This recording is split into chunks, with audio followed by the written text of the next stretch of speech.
Cristo, que a bênção de Deus esteja com todos vocês, com todos nós, nesta manhã, uma manhã fria, já esquentou um pouquinho mais, porém realmente está bastante frio, muito frio, aqui em Valparaíso, São Paulo, alguns lugares do nosso Brasil está nevando, caindo realmente gelo, né? Mas faz parte, nessa época do ano, faz bastante frio, e eu gosto muito do frio, porém não tanto, né? E nós louvamos a Deus pela tua vida nesta manhã, que Deus abençoe. E eu vou falar, não fui à escola dominical hoje, eu vou falar sobre a promessa do Espírito Santo. A palavra de Deus nos diz em João 20, 22, e havendo dito isto, assoprou sobre eles e disse-lhes, recebei o Espírito Santo. Nós vemos aqui a promessa de Deus, a promessa do Pai, né? Que enviaria o seu Espírito. E nós vemos lá no profeta Joel que nos últimos dias o Espírito Santo seria derramado sobre toda a carne. Eu amo falar sobre o Espírito Santo. O Espírito Santo, a terceira pessoa da Trindade. Eu pediria que você compartilhasse aí com outras pessoas. E vamos juntos aqui falar sobre a promessa do Espírito Santo. Uma rica promessa, uma promessa gloriosa. E Joel disse que nos últimos dias o Espírito Santo seria derramado sobre toda a carne. Interessante que não é apenas sobre um grupo de pessoas, porém sobre todos aqueles que receberem a Cristo como Senhor, como Salvador. Nós vemos aí o cumprimento da profecia de Joel. E João 14 diz o seguinte, versículo 16, eu rogarei ao Pai, e Ele vos dará outro Consolador para que fique convosco para sempre, o Espírito da verdade que o mundo não pode receber, porque não o vê nem o conhece, mas vós o conheceis porque habita convosco e estará em vós. Observe que o Espírito Santo aqui habitando na vida dos discípulos, porém essa habitação como derramamento do Espírito Santo vai acontecer em Atos capítulo 2. Versículo 18 de João 14, não vos deixarei órfãos, voltarei para vós. Versículo 26, mas aquele Consolador, o Espírito Santo, que o Pai enviará em meu nome, vos ensinará todas as coisas e vos fará lembrar de tudo que eu vos tenho dito. Convém que eu vá, porque se eu não for, o Consolador não virá a vós. Mas se eu for, enviá-lo-ei. E quando vier, aí João 16, versículo 8, e quando ele vier, convencerá o mundo do pecado e da justiça e do juízo. Aqui nós vemos o objetivo realmente do Espírito Santo, é nos convencer do pecado, da justiça e do juízo.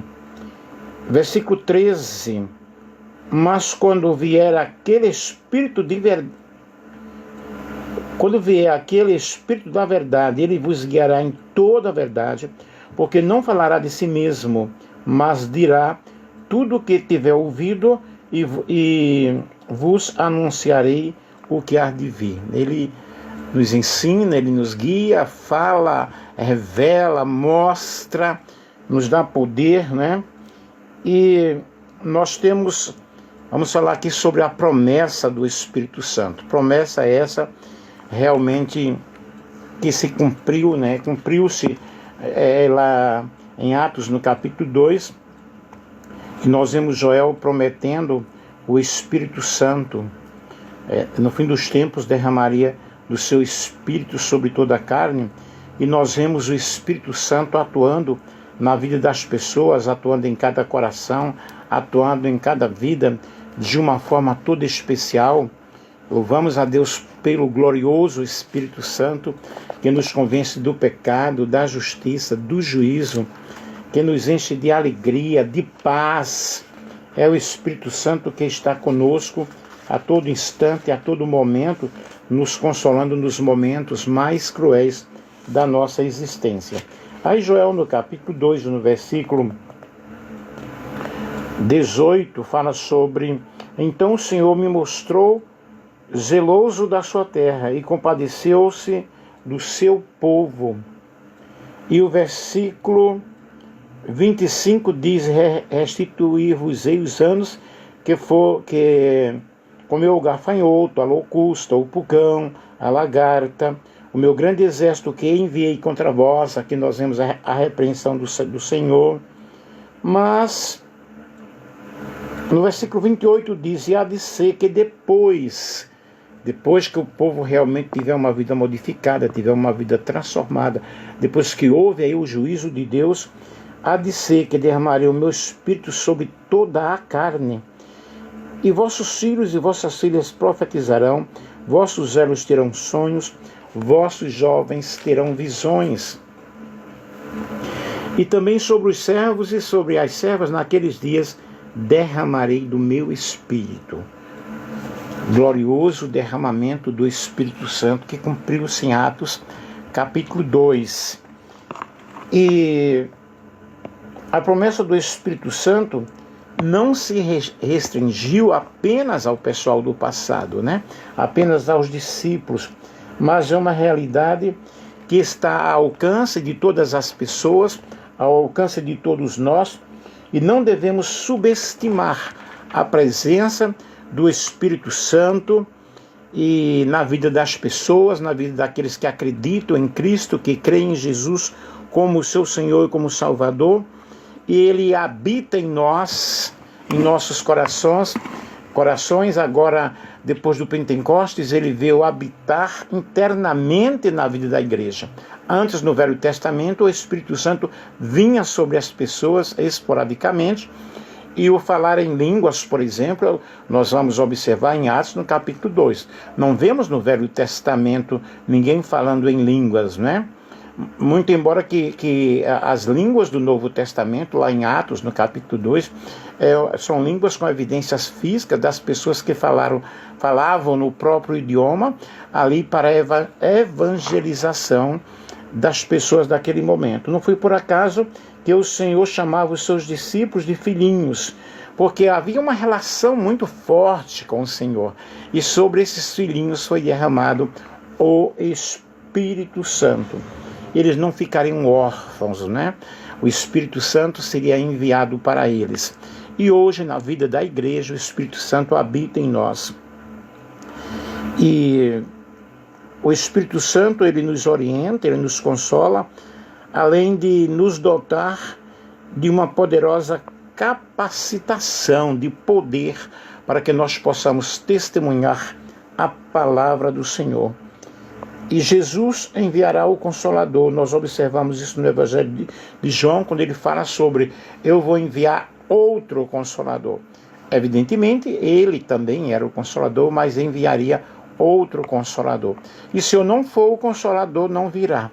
Ele vos guiará em toda a justiça e vos convencerá do pecado, da justiça e do juízo. Este Consolador é o Espírito Santo que habita convosco e estará em vós. No capítulo 16 é mencionado que o Consolador chegará, vai chegar, convencerá o mundo do pecado, da justiça e do juízo, evidenciando assim o processo de regeneração, o processo de novo nascimento. O que é o novo nascimento? É uma ação do Espírito Santo em nós que leva-nos a termos o arrependimento, e o arrependimento é mudança de mente e de atitude, para que nós possamos servir ao Deus vivo e obedecermos a Jesus Cristo, nosso Senhor, nosso único Salvador, o único caminho, nosso pastor, nosso guia, o nosso provedor, o nosso sustentador, que está conosco através do seu Espírito Santo. A palavra grega traduzida como Consolador é Paráclitos, cujo significado refere-se a alguém chamado para ajudar, para encorajar. Gente, se não fosse o Espírito Santo, onde nós iríamos encontrar o consolo quando alguém parte desta vida para outra, ou quando passamos por uma situação bem difícil, que nós ficamos sem esperança, ficamos aflitos, ficamos sem consolo? Aí está o Espírito Santo atuando dentro de nós, falando ao nosso coração, falando ao nosso interior, de uma forma toda especial, falando a nossa consciência através dos nossos pensamentos, através de um sonho, através de uma revelação. Glorioso Espírito Santo. Eu estou falando sobre a promessa do Espírito Santo, para quem entrou aí agora, que você pode compartilhar aí com outras pessoas. E assim, um Paráclitos assemelha-se a um amigo que desempenha o papel de advogado, ou consultor especial, ou ainda como um assistente que auxilia em momentos importantes. Nós vivemos períodos de orações, de tanta angústia, de tanta aflição, e às vezes naquele momento de oração a Bíblia diz que nós não sabemos orar como convém. Aí atua o Espírito Santo diante da presença de Deus com gemidos inexprimíveis, porque Ele habita em nós, Ele conhece aquilo que está dentro de nós. Glorioso, bendito Espírito Santo, que intercede ao Pai, e o Pai nos envia a resposta, né? Envia os seus anjos com respostas de orações para nós, porque Deus, Ele responde a nossa oração. A expressão outro consolador também é atribuído ao Espírito Santo como uma pessoa. E o termo grego allos significa outro, indicando assim a definição dele em relação a outros indivíduos.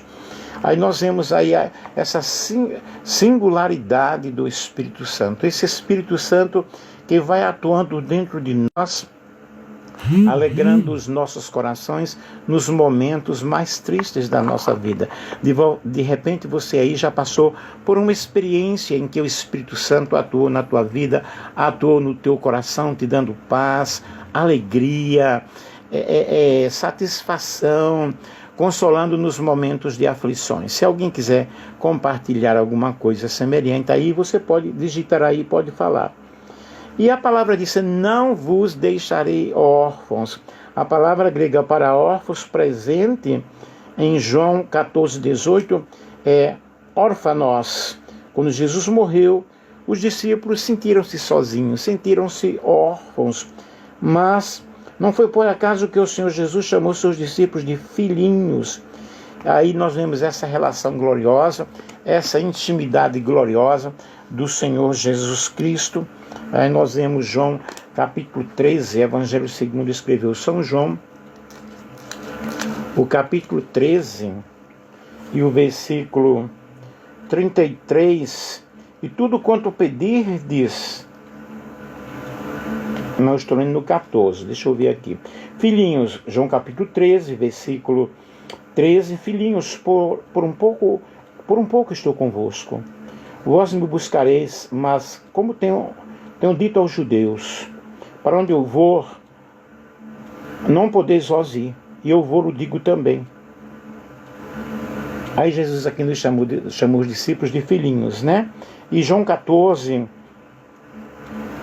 12 diz: na verdade vos digo que aquele que crê em mim também fará as obras que eu faço, e as será maiores do que estas, porque eu vou para o Pai.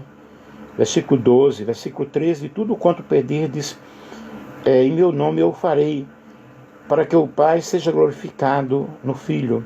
Versículo 14, se pedirdes alguma coisa em meu nome, eu vos farei. Versículo 15, se amais, guardareis os meus mandamentos, e eu rogarei ao Pai, e Ele vos dará outro Consolador, para que fique convosco para sempre. O Espírito Santo, Ele habita em nós, Ele está em nossos corações de uma maneira toda especial.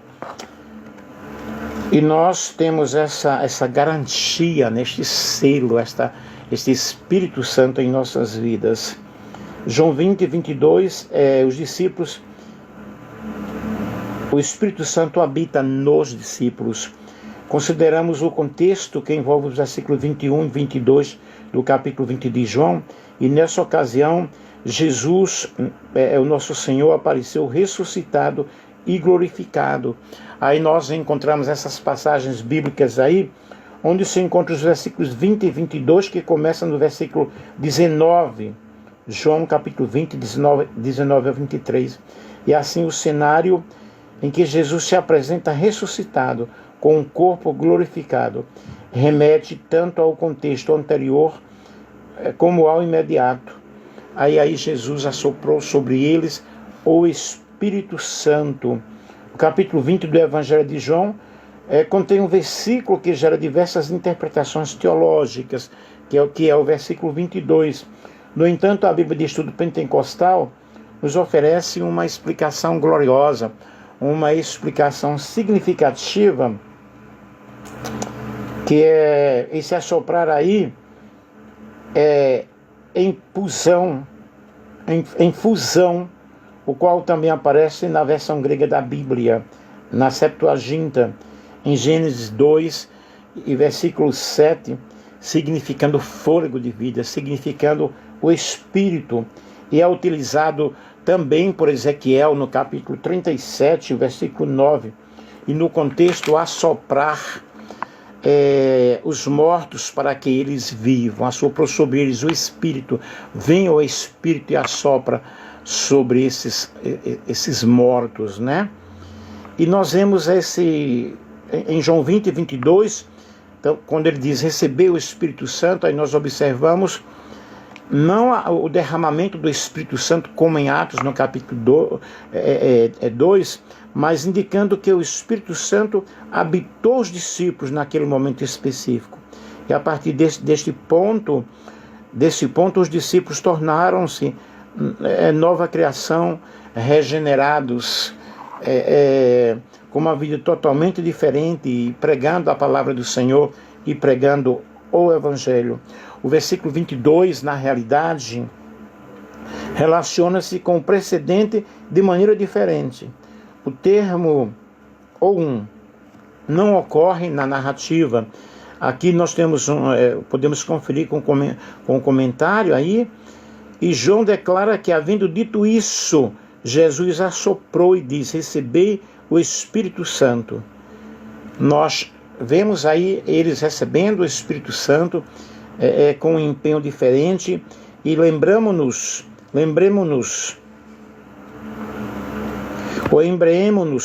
pouco a pouco por essa evidência de interpretação, que é sopro, que é respiração. E nós vemos lá em Gênesis falando sobre esse sopro do Espírito Santo ali, dando vida à criação, dando vida ao homem. E o Espírito Santo é algo super importante que nós devemos compreender, que nós devemos entender.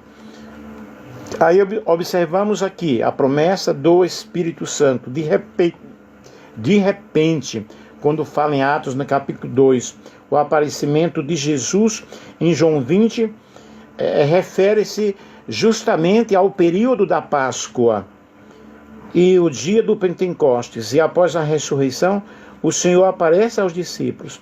Na Páscoa nós vemos ali o Cordeiro da Expiação, Cordeiro de Deus, conforme nós já entendemos, já estudamos através da palavra de Deus.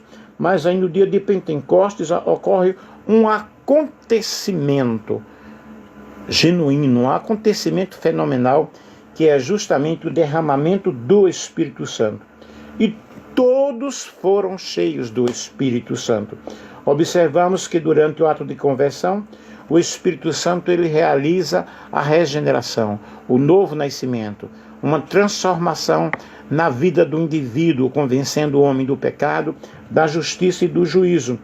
E é necessário que a pessoa salva ela seja cheia do Espírito Santo. Ser cheio do Espírito Santo implica na atuação do fruto do Espírito Santo na vida da pessoa. Porém, aqui eles tiveram uma experiência gloriosa e eles começaram a falar em outras línguas.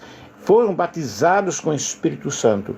E o batismo no Espírito Santo constitui uma experiência uma experiência gloriosa, uma experiência maravilhosa na vida dos discípulos e na vida daquelas pessoas que acreditam na continuação do Pentecostes, né? Existem aqueles que não acreditam. É claro que tal qual foi em Atos capítulo 2, isso realmente não aconteceu mais. Porém, o Espírito Santo atua na vida das pessoas de uma forma maravilhosa. E nós observamos aí que escrutinar, que esquadrinhar, observar, interpretar sobre essa doutrina pentecostal do batismo com o Espírito Santo, nós vemos aí essa evidência do pessoal falando em línguas, muito embora tenha algumas outras correntes que falam que a pessoa é batizada com o Espírito Santo e tem um outro tipo de dom. Mas, geralmente, o meu pentecostal, nós reconhecemos essa evidência aí do falar em línguas. Há alguma controvérsia quanto a isso, mas o importante é falar em línguas e acreditar, né? Não obstante, os adeptos dessa teoria cessacionista restringem-se ao primeiro século como manifestações espirituais dessas línguas que eram línguas faladas pelas pessoas das nações e que realmente Atos capítulo 2 está aí bem claro falando sobre isso. E apesar de algumas pessoas compreenderem essas línguas nos seus próprios idiomas, eram na verdade expressões espirituais concedidas pelo Espírito Santo que habitou nos discípulos, nas pessoas, para eles glorificarem a Deus. Eram línguas desconhecidas por quem falava, mas eram compreendidas pelos ouvintes naquela ocasião, naquele momento. O objetivo ali era justamente espalhar, né, o Evangelho, que as pessoas entendessem o Evangelho. E nós vemos aí a promessa do Pai acontecendo. Isso significa cheio do Espírito Santo, batizados com o Espírito Santo. Esse batismo no Espírito Santo não é a mesma coisa que passar a ter o Espírito Santo, é justamente essa infusão, essa gloriosa presença do Espírito Santo agindo na vida das pessoas de uma forma fenomenal, de uma forma maravilhosa. E o batismo no Espírito Santo é uma das doutrinas essenciais do movimento pentecostal. E essa importância é enfatizada, né?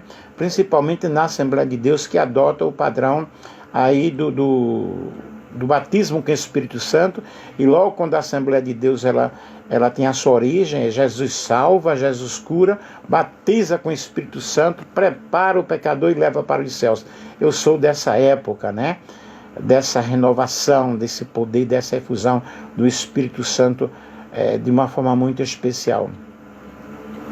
E nessa perspectiva nós cremos na promessa do batismo do Espírito Santo, que remota à profecia de Joel, há cerca de 800 anos antes de acontecer o Pentecostes, conforme nós lemos, e nós vemos isso aí em Joel, no capítulo 2, versículo 28 ao versículo 32.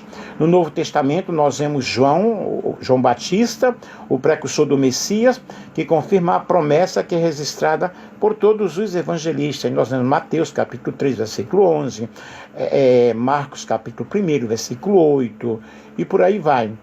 E batismo com o Espírito Santo provém de algumas citações, né, de citações análogas, cheios do Espírito Santo. Atos 2, versículo 4, receberam o Espírito Santo. Atos 8, 17, caiu sobre eles o Espírito Santo, veio sobre eles o Espírito Santo. Finalmente, o Espírito Santo derramado sobre a vida das pessoas, sobre a vida daquela pessoa que acredita no Senhor, que crê e aceitou a Jesus como seu Senhor e como o seu Salvador. O batismo com o Espírito Santo é um revestimento de poder. É o poder que vem dos céus, que vem do alto. E quem batiza com o Espírito Santo é o Senhor Jesus Cristo, né? Eu vos enviarei outro Consolador. Cumpriu-se realmente ali na vida do Pentecostes. O batismo com o Espírito Santo é distinto da salvação. Não significa que a pessoa que não recebeu esse dom de línguas ou que não foi batizado com o Espírito Santo, não significa que ele não tenha o Espírito Santo. A pessoa tem sim o Espírito Santo. mas o Consolador desceu sobre os discípulos no dia de Pentecostes, que eles já tinham o Espírito Santo. João capítulo 22, o versículo 22, fala muito bem sobre isso.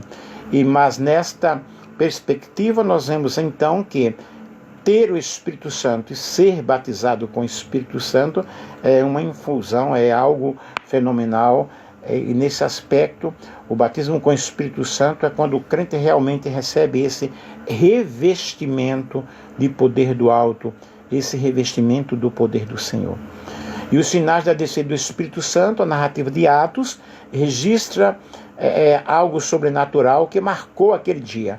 Um som como de um vento veemente que encheu toda a casa em que estavam assentados, em que estavam reunidos, e foram repartidos entre eles, sobre eles, línguas como que de fogo. E começaram a falar em outros idiomas, fenômenos extraordinários, né? E desses fenômenos ocorridos no Pentecostes, com a vinda do Espírito Santo, o falar em línguas foi repartido ali para as pessoas, conforme as nações que estavam presentes. E a narrativa em Atos dos Apóstolos, do derramamento do Espírito Santo, é vista como um modelo para a nossa vida pentecostal, né? E nesse sentido, conforme Menezes 216, página 221, a hermenêutica do crente pentecostal típico é direta e simples. Isso não significa que aceitemos tudo acriticamente. Ao contrário, a experiência pentecostal passa pelo aval das Escrituras. E nesse pressuposto é o que o livro de Atos, na realidade, foi escolhido com propósitos teológicos e não meramente históricos. E que, apesar dos textos de Mateus 16, 9 a 20, 1 Coríntios 12 e 14, serem igualmente usados na formulação da doutrina pentecostal do falar em línguas, nós vemos o apelo em si no livro de Atos dos Apóstolos, que é algo primordial, que é algo que vem nos fornecendo um modelo para que nós possamos entender a doutrina do derramamento do Espírito Santo e do batismo com o Espírito Santo. Aí nós vemos uma definição de língua como evidência inicial, e segundo Stamps, 1995, página 1631, falar em outras línguas como sinal do batismo do Espírito Santo é uma expressão verbal inspirada mediante essa ação do Espírito Santo, essa atuação do Espírito Santo. E à luz das Escrituras, o pentecostalismo clássico entende que o falar em línguas é justamente a evidência do batismo com o Espírito Santo, embora que haja algumas disparidades ou algumas controvérsias em relação a alguns teólogos. Porém, as línguas como evidência no Pentecoste, nós vemos aí 120 irmãos que falaram em outros idiomas, falaram em outras línguas, conforme o Espírito lhe concedia que falasse. Porém, como eu já falei para vocês aí, que a própria Bíblia nos diz que ali haviam nações presentes e todos entenderam no seu próprio idioma. Foi uma forma de eles estarem anunciando, entenderem o Evangelho aí, né? E nós temos muitas evidências das pessoas falando em línguas, como em Samaria. Nós vemos Filipe, que evangelizou Samaria, e muitos dos samaritanos creram. Atos capítulo 2, capítulo 8, versículo 5 a 8. Os convertidos batizados nas águas ainda não haviam recebido o Espírito Santo. E Pedro e João foram enviados para orar pelos samaritanos, Atos capítulo 8, versículo 14 a 15, e eles receberam o Espírito Santo. O falar em línguas também, como evidência em Éfeso, ao chegar em Éfeso, Paulo encontrou um grupo de 12 irmãos já convertidos, que ainda não tinham recebido o Espírito Santo. Atos capítulo 19, versículo 10. E durante a oração aí veio sobre eles o Espírito Santo, e eles começaram a falar em outras línguas, começaram a falar em outros idiomas. Aqui eu vejo claramente a evidência do falar em línguas, e Paulo, escrevendo aos Coríntios, fala que aquele ele diz que aquele quem fala em línguas não fala aos homens, mas sim a Deus. Vamos ler Atos 19, o versículo 6. Impondo-lhes as mãos, eu sobre eles, o Espírito Santo, palavras em línguas e profetizavam. Que maravilha aqui, né?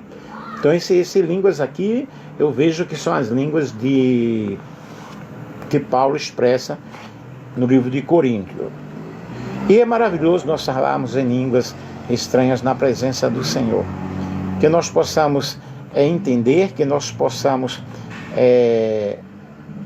ter o Espírito Santo em nossas vidas quando nós aceitamos a Cristo como nosso Salvador, mas que nós possamos deixar o Espírito Santo trabalhar em nossos corações de uma forma maravilhosa, de uma forma especial. Aí aqui a promessa do Pai tem a ver com a regeneração do pecado e com a capacitação do salvo para testemunhar do Senhor. E essa promessa perpassa e acontece em toda a Bíblia, vemos acontecendo em toda a Bíblia, as pessoas testemunhando do grande amor de Deus. E concluindo aqui, queria só falar um pouco sobre o avivamento da Rua Azusa, que o seu principal líder foi Joseph Willis Seymour, em 1870 a 1922, discípulo de Parham.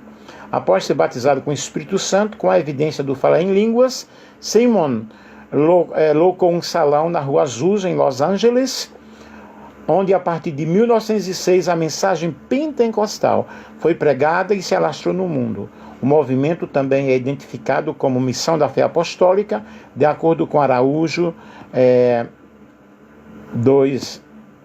2007, página 680. E Seymour ajustou o seu sistema teológico da santidade wesleyana ao ensino de Parham sobre o batismo com o Espírito Santo, incluindo a evidência do falar em línguas, apesar de não se considerar o único sinal exterior. Aí nós vemos também aqui a Igreja Batista em Chicago, em fevereiro de 1906, que teve início na segunda Igreja Batista em Chicago, a Igreja Batista Sueca. Um grande avivamento pentecostal ali aconteceu, que ficou conhecido como um movimento novo, algo totalmente diferente. E durante o pastorado de J.H. Gertström, os crentes batistas suecos foram batizados com o Espírito Santo, com a evidência de falar em outras línguas. E esse fenômeno ocorreu 2 meses antes do avivamento da Rua Azusa, que teve início em 9 de abril de 1906. E desse movimento, os batistas suecos em Chicago precedem os pentecostais norte-americanos em Los Angeles. E os pioneiros das assembleias no Brasil foram justamente Daniel Berg e Gunnar Wingre. Quando eles vieram ao Brasil, quando os missionários desembarcaram no Brasil em 19 de novembro de 1910, trazendo consigo a mensagem pentecostal, Berg, 1995, página 60, eles foram recebidos na Igreja Batista de Belém, Belém do Pará, e cerca de 6 meses depois, no dia 9 de junho de 1911, a irmã Celina de Albuquerque recebeu o batismo com o Espírito Santo, com a evidência do falar em outras línguas. E aí isso resultou no desligamento daqueles que aderiram ao movimento pentecostal, e registra que 18 irmãos e 2 missionários foram expulsos da congregação em 13 de junho de 1911. E 5 dias após, em 18 de junho de 1911, nascia a Assembleia de Deus no Brasil. E conforme o relato de Gunnar Wingre, do Diário do Pioneiro, 2000, página 100, em todos os cultos havia o batismo com o Espírito Santo, havia a manifestação do falar em línguas. Eu li esse livro e a vida deles é algo fenomenal.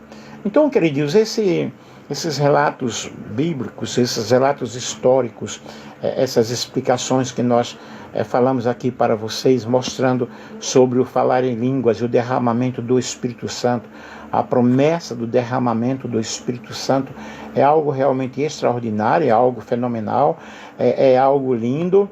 E o batismo com o Espírito Santo, ele traz outros sinais na vida das pessoas, né? E nós precisamos ter na realidade essa certeza, essa paz interior, essa convicção de que a promessa do Espírito Santo é para todas as pessoas que venham a crer em Jesus como o Senhor e como seu Salvador. É algo especial, é algo maravilhoso. Eu fui batizado com o Espírito Santo, eu tinha 12 anos de idade e continuo vendo a atuação do Espírito Santo na minha vida e na vida das pessoas. O Espírito Santo realmente é uma experiência fenomenal, é uma experiência tremenda, o falar em línguas, e vamos que vamos, né? Crendo, fazendo a vontade do Senhor, entendendo que o Senhor está aí para nos dar uma experiência, que está aí para te dar uma experiência. Primeiramente, entrega a tua vida ao Senhor, entrega o teu coração ao Senhor, deixa o Espírito Santo atuar dentro de ti, como nova criatura, e você verá a evidência do Espírito Santo na tua vida, te fortalecendo, te ensinando, levando-te à santificação, levando-te à regeneração, levando-te a ter uma experiência espiritual, uma experiência profunda com o Senhor. Se você ainda não fala em línguas, se você ainda não recebeu o batismo com o Espírito Santo, busque ao Senhor. O Senhor está pronto para te dar essa bênção gloriosa, te ajudar.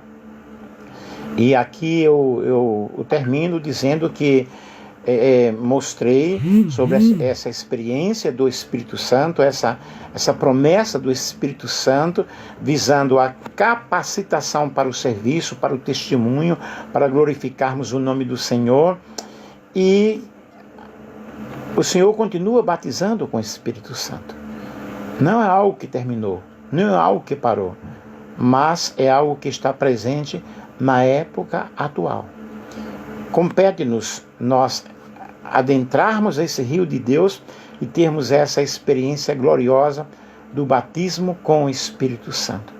E o falar em outras línguas, na realidade, nos remete a uma natureza profética e missionária do dom pentecostal, importante para que nós possamos evangelizar, falar as grandezas de Deus, magnificar o nome do Senhor, expressar o quanto nós amamos a Deus. E Robert P. Menezes, Pentecostes 2016, páginas 62 a 63, escreve sobre Lucas, Atos e o papel das línguas na igreja. Não deixemos escapar a importância de manter as ligações verbais entre o termo em grego da expressão línguas, de Atos capítulo 2, versículo 4, Atos capítulo 10, versículo 46, capítulo 19, versículo 6, isso se torna evidente quando examinamos o que Lucas entende sobre o papel das línguas estranhas na vida da igreja. O falar em línguas está associado com profecia em cada uma das passagens que nós vemos aí, e nós vamos aí magnificando, exaltando o poder de Deus, o poder do Senhor. Louvado seja Deus. A glossolalia é uma evidência clara e incontestável do batismo com o Espírito Santo. As línguas estranhas presentes em nossas vidas, que nós possamos exaltar, glorificar a Deus através das línguas estranhas. E a Bíblia diz que aquele que fala em línguas não fala a homens, mas senão a Deus. A língua estranha, ela não é ensinada, é algo que Deus derrama em nossos corações, derrama em nossas vidas. O batismo com o Espírito Santo é uma experiência sobrenatural, é algo lindo, é algo magnífico, mas leva-nos a nós termos uma vida transformada. Eu não estou falando aí desses movimentos que as pessoas fazem tanta balbúrdia, tanta bagunça, mas estou falando aí do verdadeiro Pentecostes na vida de uma pessoa, levando a pessoa a ter uma mudança espiritual, a ter um maior desejo de servir a Deus, a ter um maior desejo de orar, de interceder, de glorificar o nome do Senhor Jesus Cristo, porque o Espírito Santo em nossas vidas leva-nos a nós glorificarmos o nome do Senhor. E que cada um de nós, que eu e você, possamos cada dia mais passar por essa experiência, estarmos diante da presença do Senhor, sermos estimulados a ser cheios do Espírito Santo. E Paulo, escrevendo aos Efésios, diz: não vos embriagueis com o vinho, no qual há contenda, mas enchei-vos do Espírito. Seja cheio do Espírito Santo nesta manhã, para a glória de Deus. Beijo, que Deus abençoe a todos.